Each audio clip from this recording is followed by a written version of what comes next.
Joe Dirt here, just doing a quick video of the how I have the modulator hooked up. I got the modulator power supply all on a Cobra 2000 speaker. This power supply is one Rickety Bone sent me. It's got 15 volts positive, 15 volts negative, and you can tap in before the regulator and get 30 volts, which all three of those voltages are required to make the modulator work. I have this hooked up different than what Rickety Bones has suggested.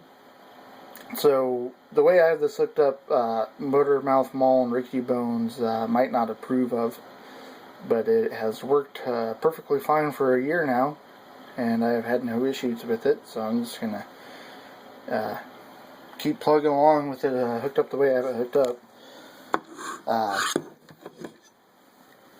This transistor, where's it at? Right here is a 2N2222. It's the first part of a Darlington pair. They recommend running it into a NTE 152 mounted on a heatsink. And what I have done different is I have the 2N2222 on the modulator board bypassed, and I have it going. I went to Radio Shack and picked up a TIP 120. They're a couple bucks.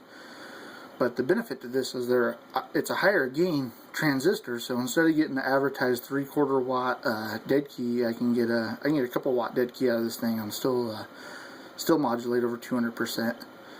But if you have everything hooked up this way, you really only need 2 wires to connect to your radio. And the emitter wire on this TIP 120 feeds the collectors in your radio, and then you just need a ground wire to from the modulator board to the board ground in your radio. And I have everything plugged in this Cobra 2000 with just a XLR plug. These are good for 50 volts because of the phantom power, and the modulator board has 30 volts on the collectors. So I figured it was safe enough to use that connector. I got a couple extra wires here because this radio also has direct inject. I just need to switch back and forth between them, but you only really need 2 wires to hook up to TP 8 and 7.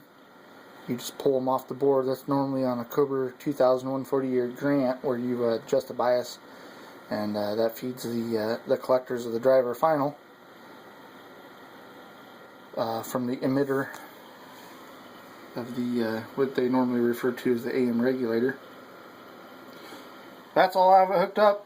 It's been working pretty good. I'm pretty happy with it so far, and hopefully we'll get some time and get some really high quality on the air gates soon. Joe Dirt out here, Coastal Mountain Range of Oregon.